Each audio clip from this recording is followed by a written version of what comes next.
All right, so this is number 2 for today, and this really is going to be the last one. Um, Hopefully to wrap everything up. And why do I want to do a last one? What are we trying to wrap up? We've talked a lot of theory.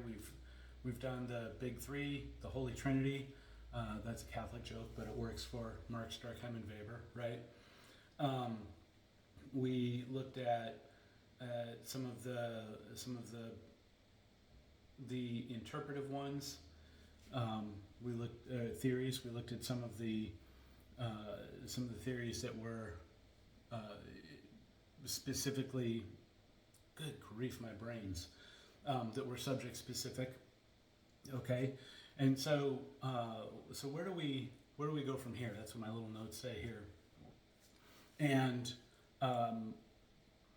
so I'm going to talk about 3 different things. I'm going to talk about traditional sociology, and then one I'm going to call 4T, and then one I'm going to call transformational.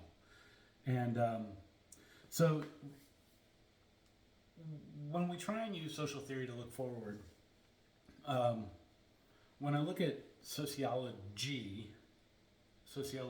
theories, I don't really feel like we are trying to answer that question as sociologists. Now, we need to put a great big caveat here. I've been teaching intro and being a college administrator and being a whatever it is I do now for the last almost 15 years. So I'm not actually up on the newest stuff going on in theory. So, you can double check any of this. That said, when I look at what traditional sociology has, we're still stuck on the no grand narratives. And as such, I feel like it's very hard to try and think about what would the next. It's hard to project forward when you don't have a grand narrative to project forward on. And, the stuff that I have seen, there's source specific stuff, which is interesting. Like there's environmental. We didn't talk about that, but we did talk about race and ethnicity. We did talk about gender and sexuality. And if those topics are interesting to you, that's where there's good stuff going on. The one we didn't talk about much, but there's one called intersectionality, which is really just trying to break down or add up, if you were, what your, how the different axes of power in your life work out for who you are, right? And so, all of us are who we are. We've got a history based on who we are and the life we've lived. So if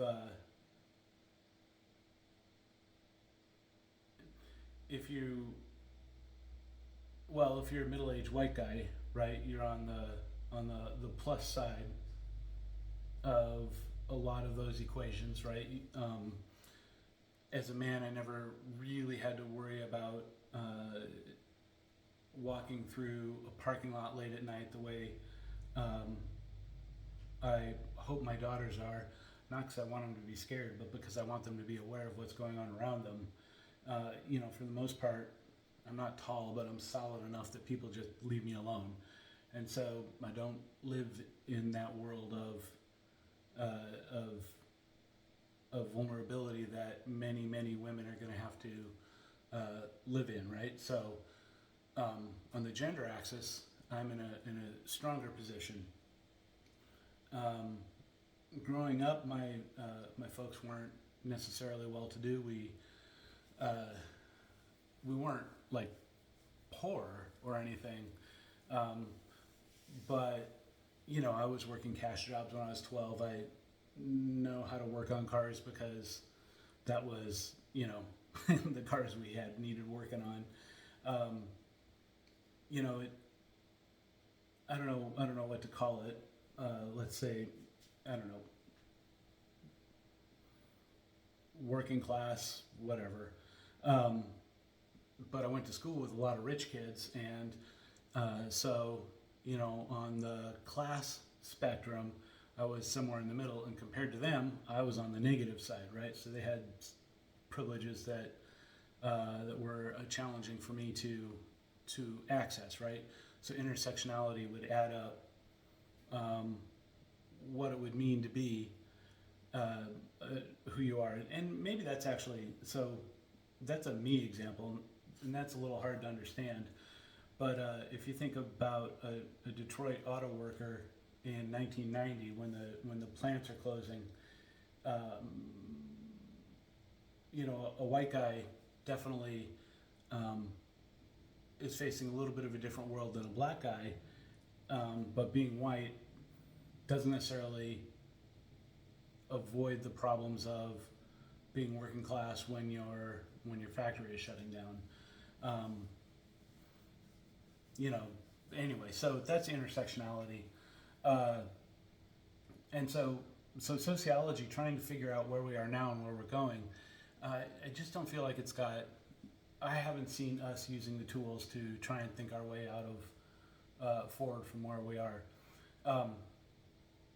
So we did talk a little bit about postmodernism for the last 2 episodes, and the only real thing I can say to that is postmodernism leaves you.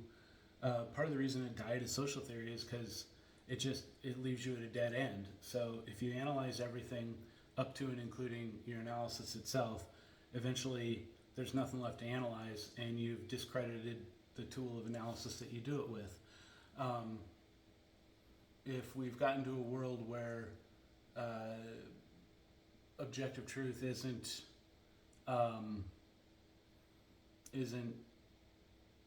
discernible, then then what do you do, right? And it is kind of interesting that as postmodernism went along, some of the people that kind of started out lefty postmodernists in the ye olden days of the 80s and even 70s ended up like coming around to the other side of almost being righties politically, because in a world where everything is falling apart, the only thing that really matters is power, right? So we can't agree on God, we can't agree on smashed watermelons, we can't agree on how we're going to do science, but if I have the ability to force my will in a situation, that's really all that matters. But that makes for kind of a scary world, actually. The one thing that the postmodern social theorists did say that was maybe a little helpful trying to think of going forward is when you realize that you're facing a problem that is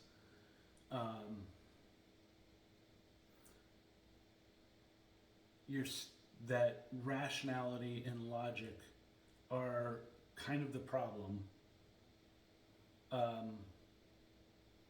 There's an understanding that you have to widen the acceptable. You have to widen your focus a little bit. Trying to see rationality here and irrationality and chaos here as a binary thing is a little bit part of the problem. So some of the solutions to postmodernism were let's stop with that binary and let's start including what is reasonable, right?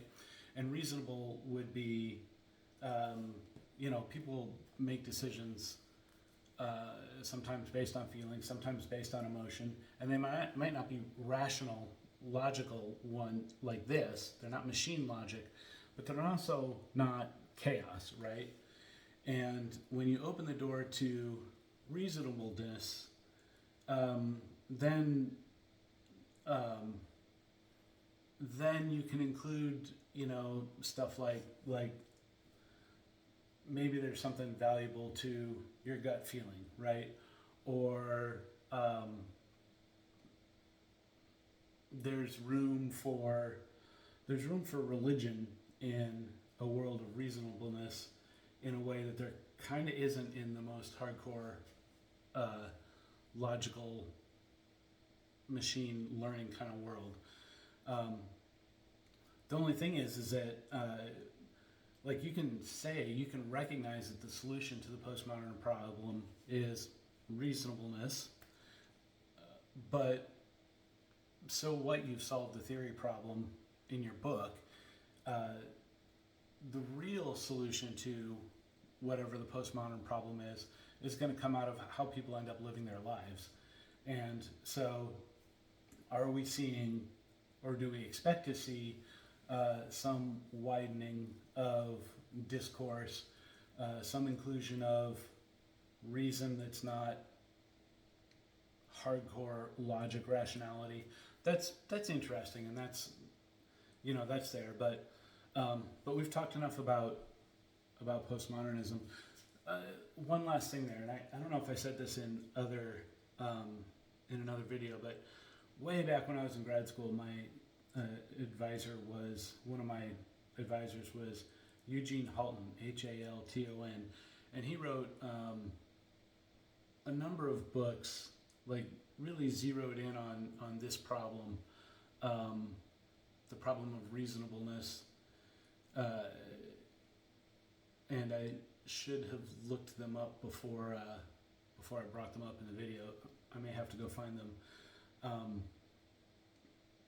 But his whole thing was was not his whole thing, but very much stepping into the middle between the binary that we were just talking about to try and understand what is going on. And so instead of getting sucked into a nature-nurture argument, maybe recognizing that you are nurtured in a physical context, like those things go together. Okay, enough with that. If you want more, I can give you that. So here are the two that I'm going to talk about. Like I said, there's one is called 4T theory, and the other one doesn't really have a name, but I'm going to call it transformational technology. Okay, 4T theory. So Strauss and Howe, I don't have that one here. Strauss and Howe, Strauss and Howe, Howe, wrote a handful of books, and then Strauss died, but Neil Howe is still around and recently put out another book. And I don't have that one either. They cooked up this theory that we'll call 4T, and 4T stands for fourth turning. And the big takeaway is that they see American history and really modern history in general, as consisting of these cycles that are about 80 years long, or one long human life. And these cycles are analogous. You can compare them to the cycle, the seasons in the year, right? Spring, summer, fall, winter. I should remember the order of the seasons, right?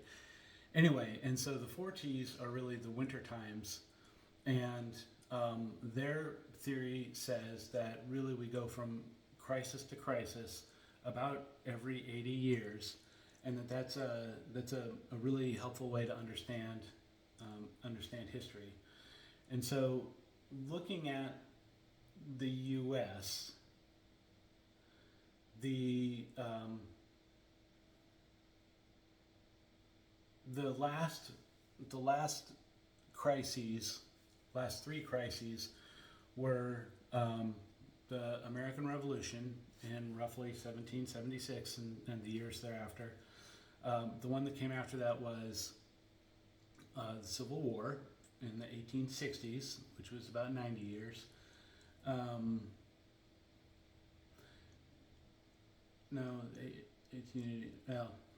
About 80 years. As a matter of fact, Abe Lincoln even said 7 years ago. That's 87 years. And then after that, the twin crisis of the Great Depression and World War II, and World War II goes from 1940, 41 to 1945-ish, right? 44, 45. And if we add 80 years to that, we get to, what do we get to? 2020. And then as we go through each of these crises, each one is existential, meaning the U.S. would have been something entirely different if it went a different direction. And each crisis, in some way, addresses a problem left over from or created from the last go-round. And so, remember what I said about Marx and Hegel. But with Marx, you have the this model where these two groups are fighting for power, the owners and the workers, or the kings and the serfs, or whoever it is. And then the revolution happens. I mean, these groups are fighting, but the revolution, not the communist revolution, the change, we'll use that term so as to not be confusing, happened because industrial capitalism introduced something just entirely different, and the model of the feudal lords and the serfs kind of fell apart before the feudal types were even really looking. But industrial capitalism just brought a new power into the world. The merchants made their money, and then lo and behold, the feudal lords were behind the time, right? So you have, and then he thinks that capitalism is going to fall apart because capitalism's got these internal contradictions that, when it gets to a certain size, it's not going to be able to hold together. And that's a little bit of a Marx and Hegel often go together. You've got the thing that's happening, then you've got the thing that's a reaction to that, and then the next thing is a solution to that. So you've got the thesis in an argument, you've got the antithesis, which is the person making the other argument, and then you've got the synthesis where these two problems come together, and you move forward. So if modernism, rationality, is a thesis, right? Postmodernism would be the antithesis of that, and rationality is falling apart. And then the synthesis is that reasonableness that I was talking about. So there's definitely that model, that pattern you can see in what these guys, Strauss and Howe, are saying about 4T. So when you look at 1776, if the revolution hadn't have succeeded, then the U.S. as we know it would be something entirely different, right? The British rule would have lasted however much longer. The U.S., our origin story is the plucky rebels fighting up against the Imperials. Everything would be different, right? You'd have a different development of history. I mean, a lot of it would still be similar. I think the Industrial Revolution would have still happened, but politically, the U.S. might be politically very different. In the Constitution, there's this glaring problem that the founders knew about, and that was the slavery issue. And they knew that well, they even acknowledged it, right? So if you're counting votes and you say that that slaves count for 3/5 of a human, and in in the Declaration of Independence, you start out saying all men are created equal. Clearly there's a contradiction baked into your founding documents, and so and there were there's also this like ongoing kind of debate about whether or not there were economic issues. Of course there were. That's a whole nother discussion. But so you get to this trade-off between the North and the South that had two different economies that were based on two different kinds of labor, and right there in the founding documents there's this contradiction which simply cannot be crossed, right? It cannot be not crossed. It can't be. They can't be aligned. Either it's one person, one vote, or it's all men are not created equal. What are you going to do? And so, I mean, that greatly oversimplifies it. But then you have the Civil War, right? And at Gettysburg, I taught at Gettysburg College for a little while. Beautiful college, great town, with the statue of Abe Lincoln.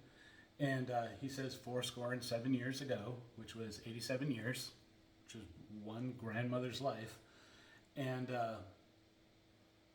so the Civil War is over, right? And that was particularly damaging for the U.S. It was kind of ugly. Definitely the South was set behind because of the destruction, and the North just didn't have the level of destruction that the South had. But then that whole next cycle focuses on and it was set up. I mean, remember, part of the push for the Civil War was when new lands are added, are they going to be slave lands or are they going to be free lands? And so, the slave question was settled, Jim Crow notwithstanding. But the race to the West, this idea that the U.S. should encompass all of North America, that was the whole next cycle, right? So the Westerns happen, the Westerns, like the movies, they're all in that time period. The settling the West with the wagon trains happens, laying the train tracks and the Golden Spike that connected the East Coast to the West Coast happens, all in that period. And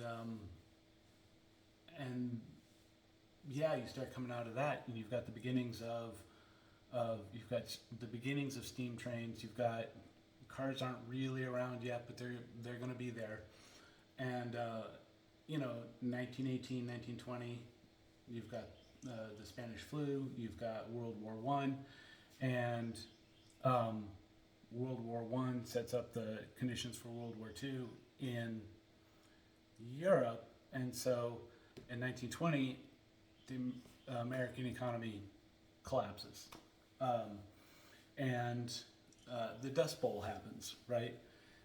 And so you've got these two, you've got this economic crisis and you've got this ecologic crisis, environmental crisis, which is compounding the economic crisis, and everything is thrown up in the air. People are losing their farms. They're once again migrating to the west. That's where you get the Okies and you get John Steinbeck's Grapes of Wrath.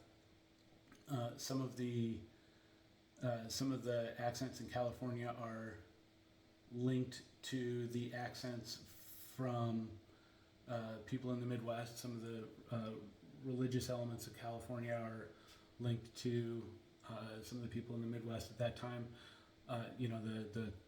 The culture went west with those guys.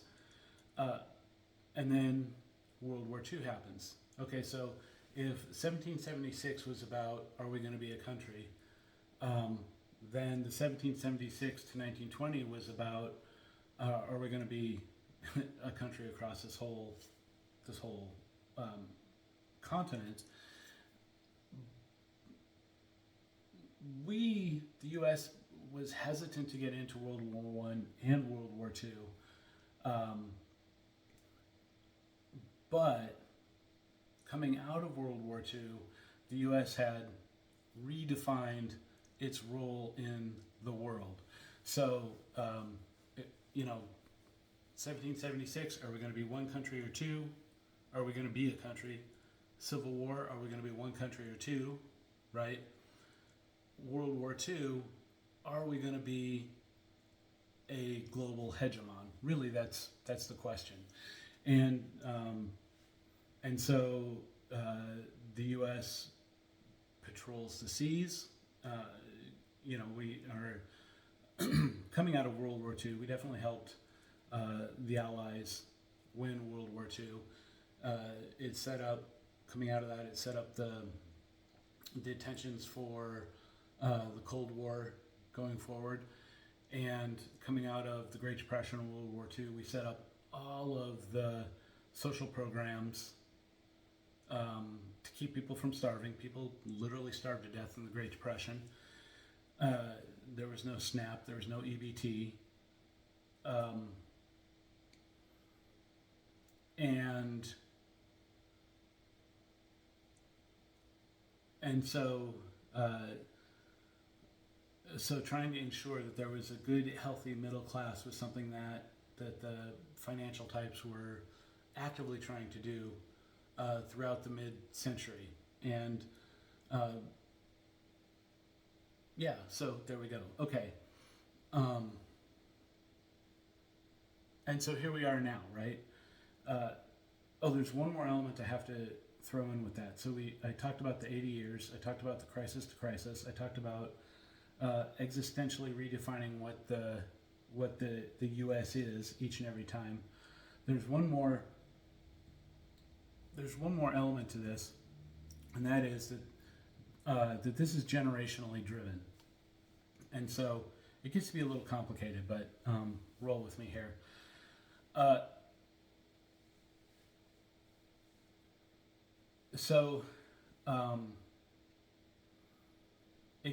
It's generationally driven because people, well, let's do it this way.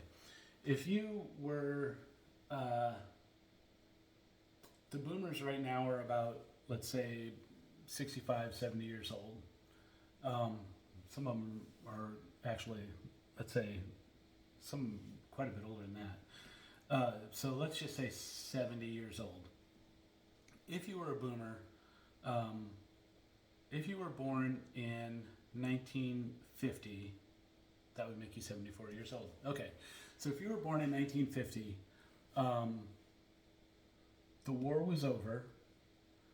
There were safeguards in place to protect the economy from another Great Depression crash. The U.S. built the interstate system. They built a nuclear power system for electricity. They built, they straightened the rivers, or at least they straightened the Missouri River to help with navigation, and built loads and loads of dikes to protect lowlands from flooding if they could. The U.S. was investing heavily in infrastructure, in big projects, stuff that we would really have a hard time getting done today. If you were a mere 20 years older, maybe 30, but that would still put you in the greatest generation, or the silent generation, just ahead of the boomers. Those are two different ones. It was possible. My grandma was born in 1911, so we'll go with 10 because that's easy to round. By the time she was 8, she would have lived through the Spanish flu, and relatives going off to World War I. And then by the time she was 19, the Great Depression would have started. by the time she was 20. Yep. And so then there would have been 20 years of the economy seeming completely collapsed. And then it had gotten to the point where they didn't really know if they were going to be able to, if the depression was ever going to go away, or if that was just the economy. And then you get to 30. If she's 30, it's 1940, and everybody goes to war.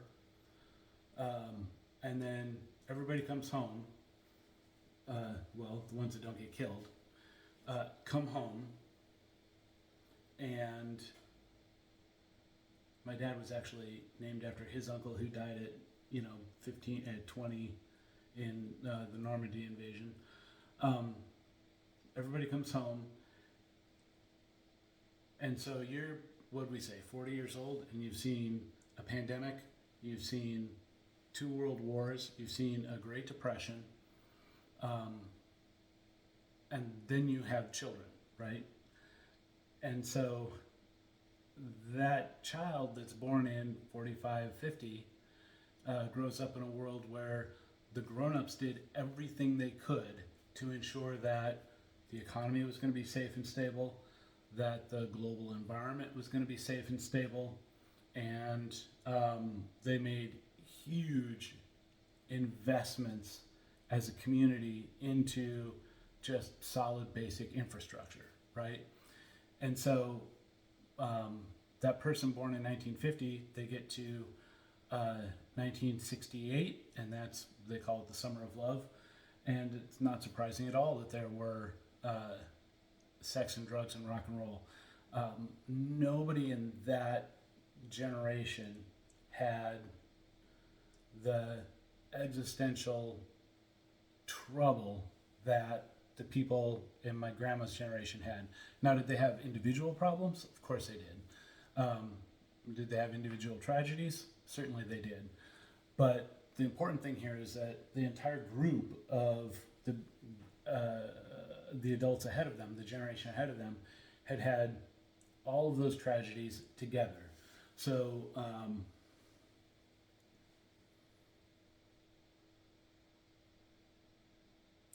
so think of the effect of, well, this is some of you guys. A kid who would have graduated college this year would have been born the year of 9/11, would have been...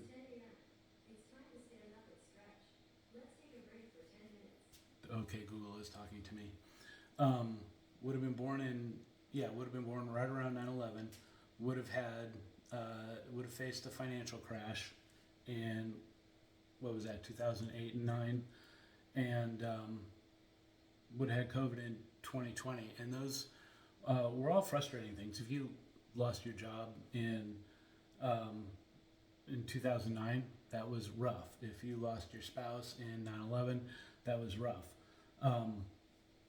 And if you didn't, then those things were less bad. But it was the fact that we all watched the planes hit the towers. It was the fact that we all watched the new suburbs get abandoned before they were finished, and saw families begging on the street corner. It was all of that shared witness of those things that brought people together.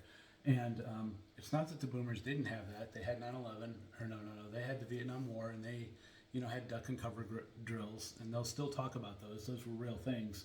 But it just does not match the scale of what the grown-ups before them had faced, the generation before them had faced. And as a result, the boomers grew up in a relatively safe world, right? And so when they go off to college, go off to do whatever, it's much more about exploring than it is securing, right? The people ahead of them secured the world. The boomers ended up exploring the world. And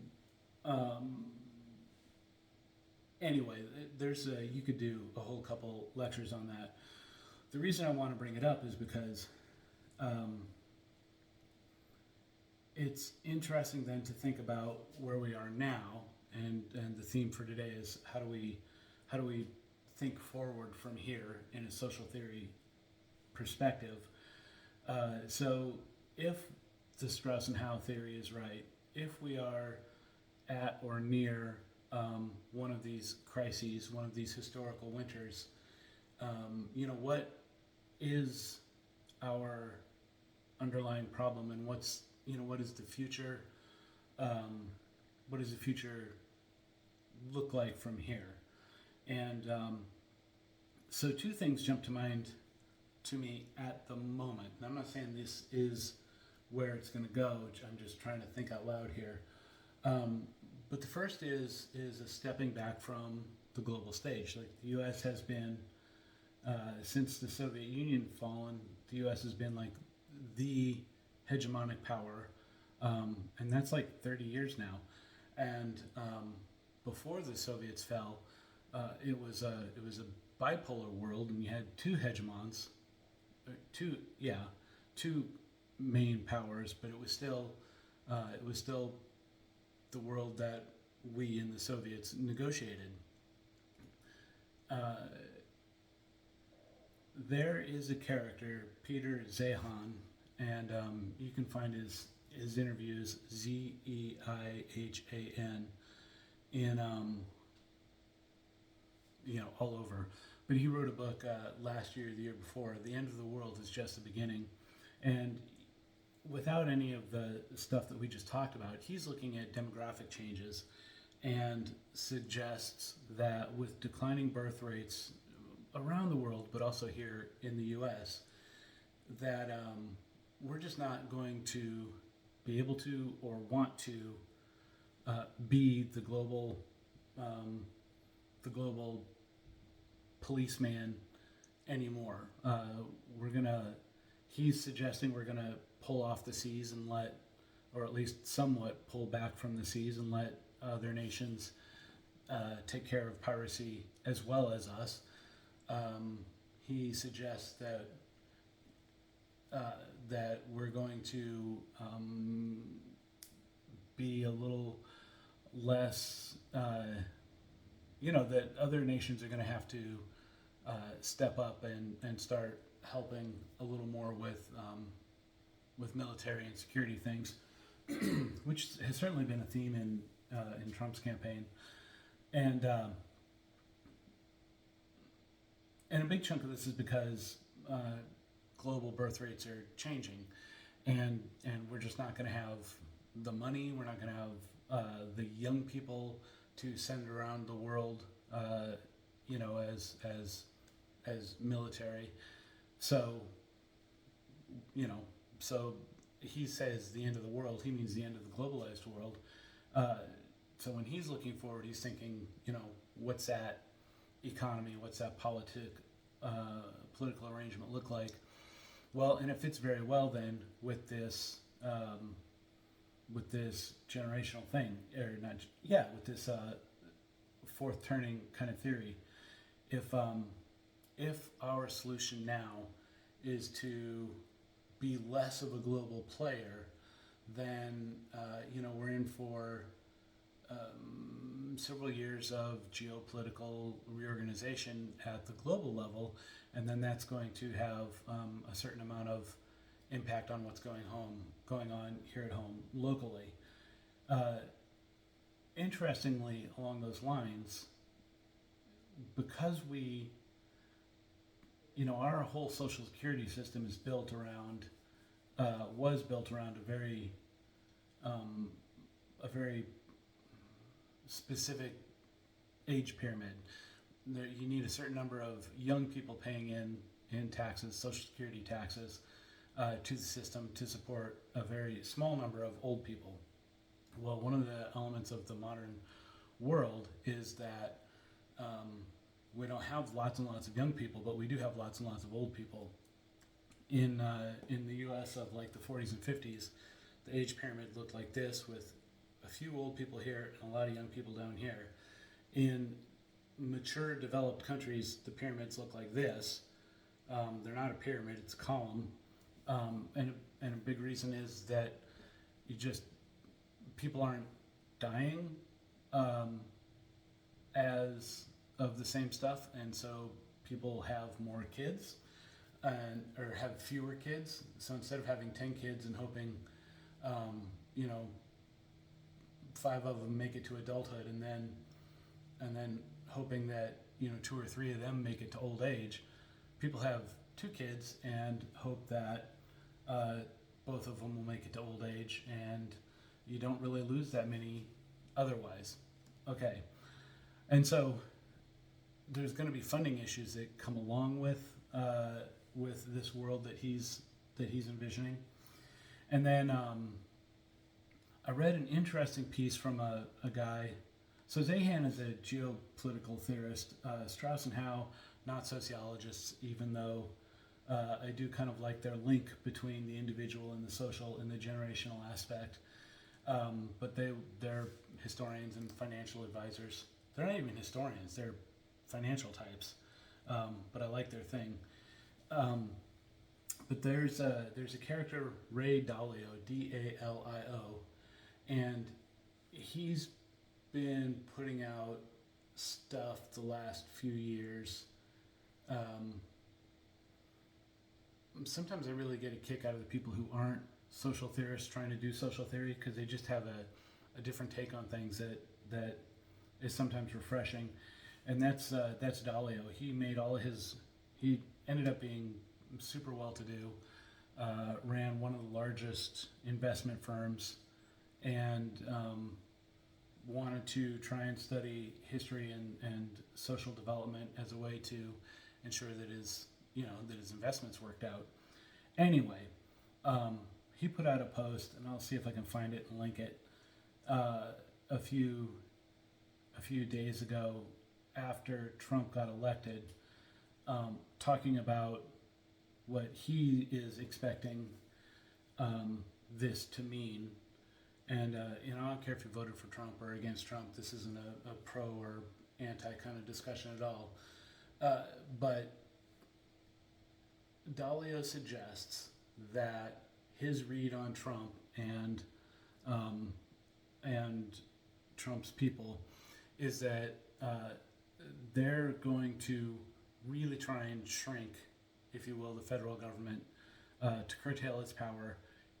He kind of expects Trump to treat the federal government like a corporate raider who just comes in and cuts things and gets rid of things. Okay, regardless of your feelings on that, what I find interesting about that is that it actually plays very much to what I just said about Zihan and the world and the U.S. stepping back a little bit from the world stage. If the 1950 to 2020 story of the U.S. was that that the U.S. was a global leader, that we were trying to ensure that we didn't have Great Depressions, we didn't have old people eating cat food and starving, that we had a good solid middle class, that our food was safe, that we had all of this stuff. We had all of this federal bureaucracy internally built up around everything that we were trying to correct from 100 years ago. And these guys are coming in and they see it as wasteful, and they want to take it down. So externally it could be using this fourth turning theory that what is coming down the pike is going to be a less globally oriented U.S. with a smaller, less protective federal bureaucracy, and those two things go together. So I think that's interesting. And then what are we doing? Oh, good grief.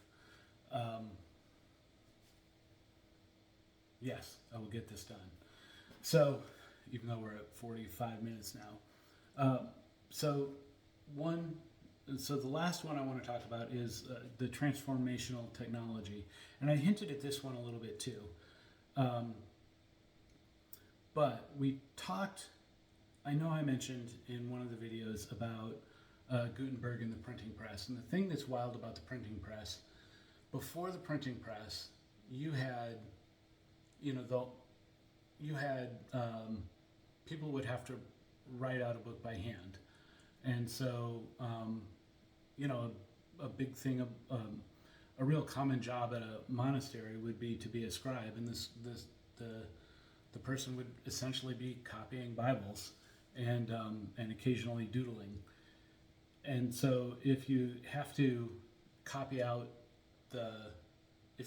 something out by hand, then, of course you can imagine how much that would actually cost. If it took someone a year to copy a Bible and that person in today's dollars was going to get paid $35,000, well then, your Bible is going to cost at least $35,000. And along comes Gutenberg and the movable type press. And, rumor has it that he just wanted to be able to make money selling Bibles faster. But that press, that technology led to all sorts of stuff. It led to the Protestant Reformation. It led to Luther saying, people should be able to read the Bible in their own language, right? Why should people be able to read the Bible in their own language? Because it's been printed in their language, and they're cheap enough that people can have one at their own home. And so, the schism of the Catholic Church into the Catholic and the Protestant, and then all the sects that followed that, the Lutherans, it's not the whole story, but the availability of information in Gutenberg was definitely a part of that. I think similarly, you needed to be able to print and distribute scientific results widely in order for science to get better. So a big chunk of our modern world is based on being able to write books and journals about the stuff people were doing experiments on. So Gutenberg had this huge impact on the development of the West as we understand it. And, the next big one would have been the Industrial Revolution, which is really where the heart of sociology comes from. But in the Industrial Revolution, you had, and that took itself, Gutenberg took several hundred years to get through for its impact to be felt everywhere. And then the Industrial Revolution was kind of the same way. First you had mechanization of stuff. You had water wheels and windmills doing the work. Maybe hook up animals to capstans and run them in circles to do the work. And so the mechanization had already started, but then when people figured out actual engines, that's when it really, really took off. And the Industrial Revolution then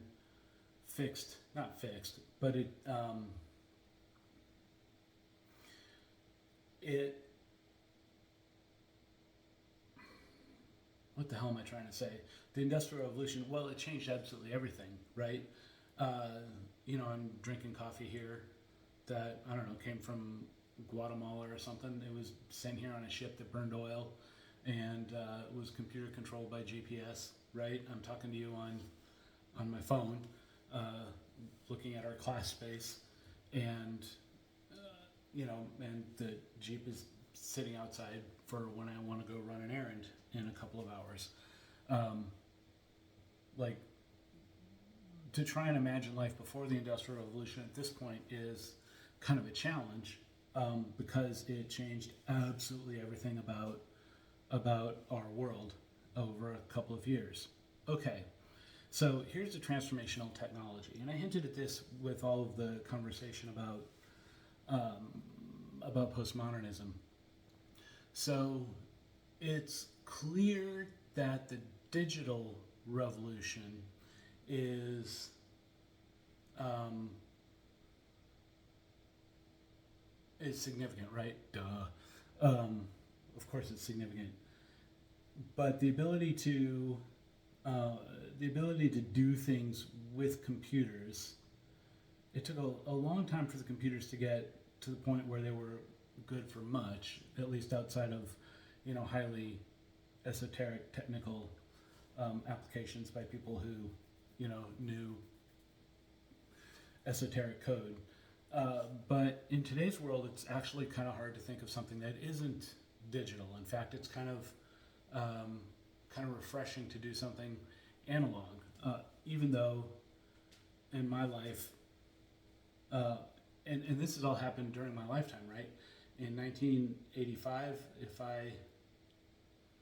I did learn a little bit of Apple basic programming on the Apple IIe, and then hold on.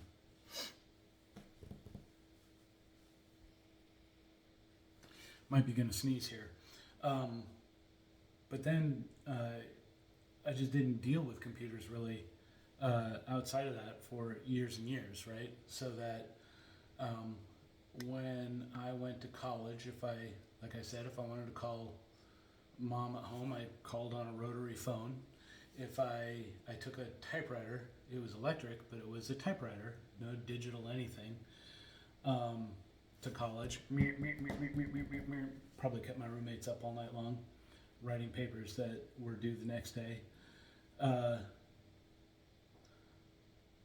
We had video games, but they were pretty straightforward. I think my roommate neighbor had, or my dorm neighbor had Tetris on the I don't even know if it was a Nintendo yet, but outside of computer games and maybe the library search catalog, computers were not a part of my life. I still had vinyl back home for music, still had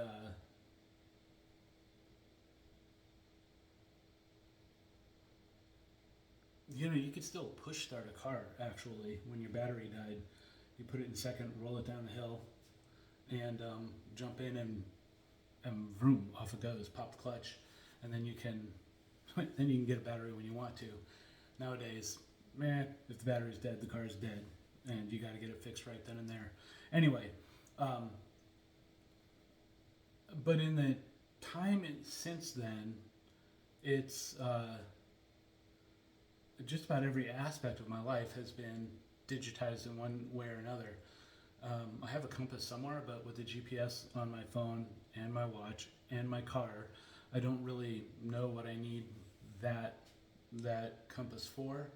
I used to, for the first 15 years of my career, I would stand up in class and with some scribbles on a yellow pad, and I would talk to the class.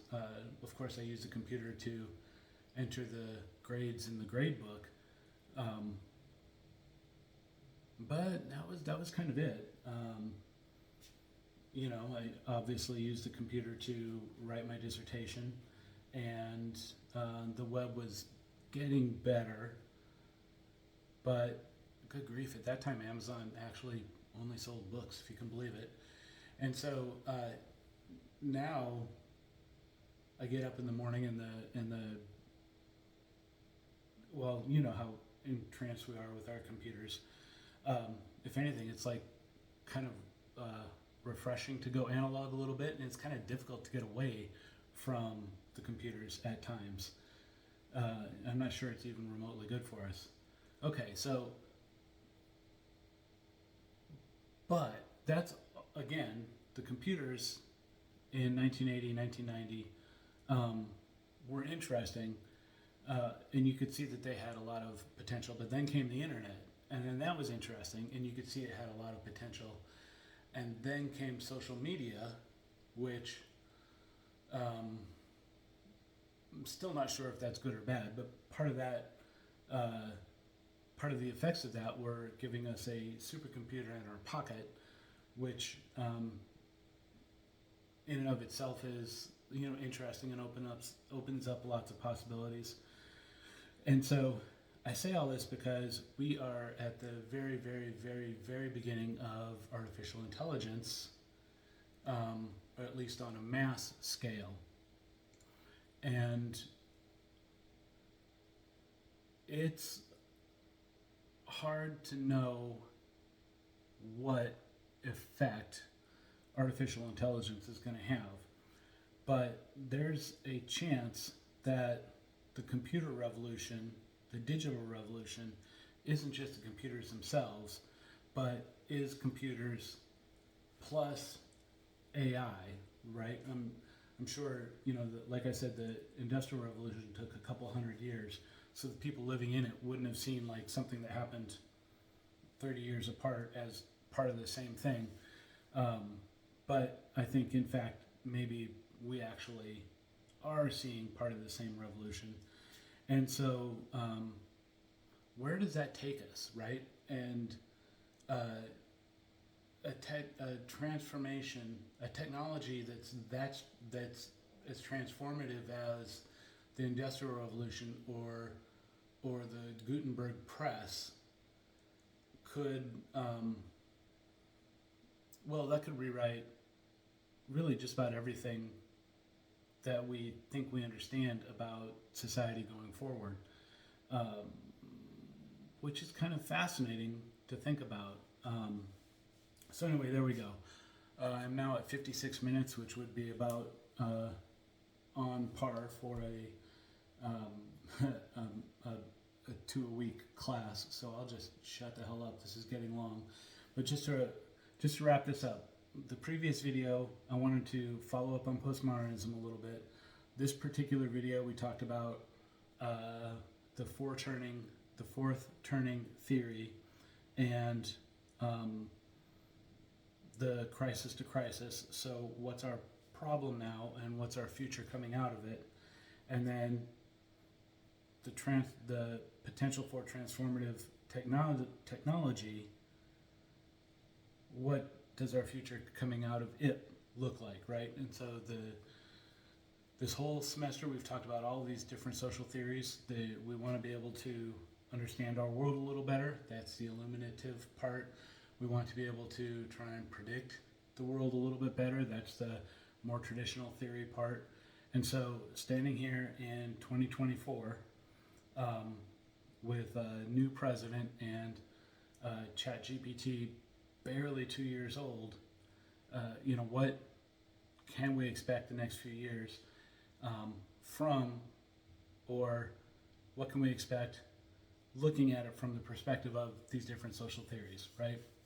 Anyway, I hope this was a good semester for you. I hope you enjoyed it. If you have anything you want me to video up before we really actually run out of time, send me an email and I'll make one. All right. So thank you, and we'll see you later.